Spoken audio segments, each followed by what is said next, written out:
சர்க்கம் 93. சித்திரக்கூடம் நோக்கி பயணம். பயணம் செய்து கொண்டிருந்த அந்த மாபெரும் சேனையைக் கண்டு மிகவும் பயந்து போன காட்டிலிருந்த யானை கூட்டங்களின் மதம் கொண்ட தலைமை யானைகள் தத்தம் கூட்டங்களோடு வேகமாக வெளியிடங்களுக்கு ஓடிப்போயின.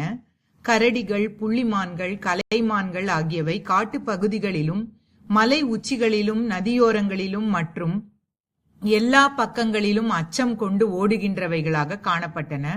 மிகவும் உற்சாகத்துடன் பேரொலி எழுப்பும் விஸ்தாரமான 4 வகை படையால் சூழப்பட்ட பரதன் மிக்க மகிழ்ச்சியுடன் புறப்பட்டுச் சென்றான்.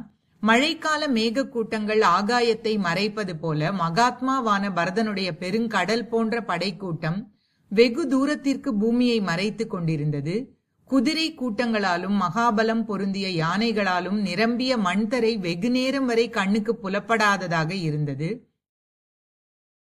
குதிரை யானைகளின் கால்களால் எழுப்பப்பட்ட மண்புழுதி வெகு நேரம் வரை அடங்கவில்லை. குதிரை யானை படைகள் அவ்வளவு அதிகமாக இருந்தன.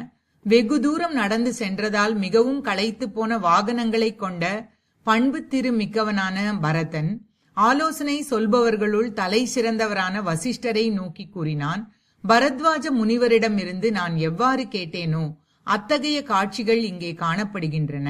அதனால் அவரால் கூறப்பட்ட இடத்திற்கு நாம் வந்துவிட்டோம் என்பது தெளிவாகிறது. இந்த மலை சித்திரக்கூட மலை. இது மந்தாகினி ஆறு. கார்வண்ண மேகத்தை போன்ற காட்டுப்பகுதி தொலைவில் தெரிகிறது. தற்சமயம் சித்திரக்கூட மலையின் தாழ்வரைகள் மலைகள் போன்ற நம்முடைய யானைப்படையால் ஆக்கிரமிக்கப்பட்டிருக்கிறது. நாம் சித்திரக்கூட மலைக்கே வந்துவிட்டோம் என்பது நிச்சயம். கார்காலத்தில் நீருண்ட மேகங்கள் மலை சிகரங்களில் மழையை பொழிவதைப் போல இந்த காட்டிலுள்ள மரங்கள் மலர்களை மலையின் தாழ்வரைகளில் பொழிகின்றன. இதன் பின்னர் சத்ருக்னனை நோக்கி பரதன் பேசுகிறான். சத்ருக்னா, பெருங்கடல் சுறாமீன்களால் நிரம்பி இருப்பதைப் போன்று கிண்ணறர்கள் உலாவரும் மலையின் தாழ்வரை எங்கும் மான்கள் நிரம்பி இருக்கின்றன.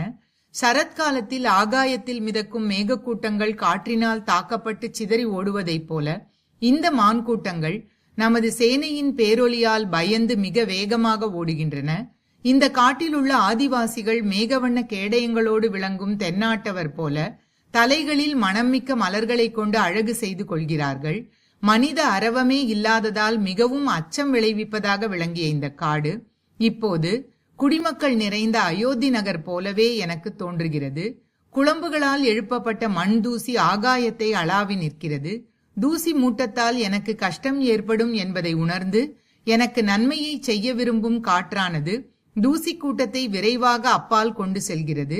சத்ருக்னா பார், நன்றாக அமைக்கப்பட்ட சாலைகளிலேயே சென்று பழக்கப்பட்ட குதிரைகள் பூட்டிய தேர்கள் வல்லுநர்களான தேரோட்டிகளால் இந்த காட்டு பாதையிலும் வேகமாக செல்கின்றன. காட்சிக்கினிய மயில்கள் பயந்து பறவைகளின் இருப்பிடமான மலையை நோக்கி பறந்து சென்று புகுந்து கொள்கின்றன. இந்த பிரதேசம் மிகவும் மனதை பரவசப்படுத்துவதாக எனக்கு தோன்றுகிறது. தவம் செய்பவர்கள் வசிக்கும் இந்த இடம் தேவருலகத்திற்கு அழைத்து செல்லும் பாதை என்பது உறுதி. இந்த பிரதேசம் அவ்வளவு புனிதமான ஸ்தலம். காட்டில் மலர்களால் பல வகையாக அலங்கரிக்கப்பட்டு மனம் கவரும் தோற்றமுடைய பெண் மான்களோடு கூடிய புள்ளிமான்கள் ஏராளமாக காணப்படுகின்றன. சரி, காட்டினுள் வீரர்கள் முன்னேறி செல்லட்டும். புருஷோத்தமர்களான ராம லக்ஷ்மணர்கள் கண்ணில் படுகிறார்களா என்று தேடி பார்க்கட்டும்.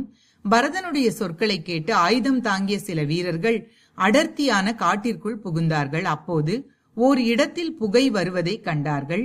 மேலெழும்பி வரும் புகையை கண்ட அவர்கள் பரதனிடம் வந்து கூறினார்கள், மனிதர்கள் இல்லாத இடத்தில் நெருப்பு இருக்கிறது. நெருப்பு இல்லாமல் புகை தோன்றாது. அதனால் இந்த பகுதியில்தான் ராம லக்ஷ்மணர்கள் இருக்க வேண்டும். எதிரிகளை வாட்டும் புருஷோத்தமர்களான மாமன்னரின் திருக்குமாரர்கள் ஒரு கால் இங்கே இல்லாமல் போனாலும் ராமபிரானுக்கு நிகரான வேறு தபஸ்விகள் நிச்சயமாக இருப்பார்கள்.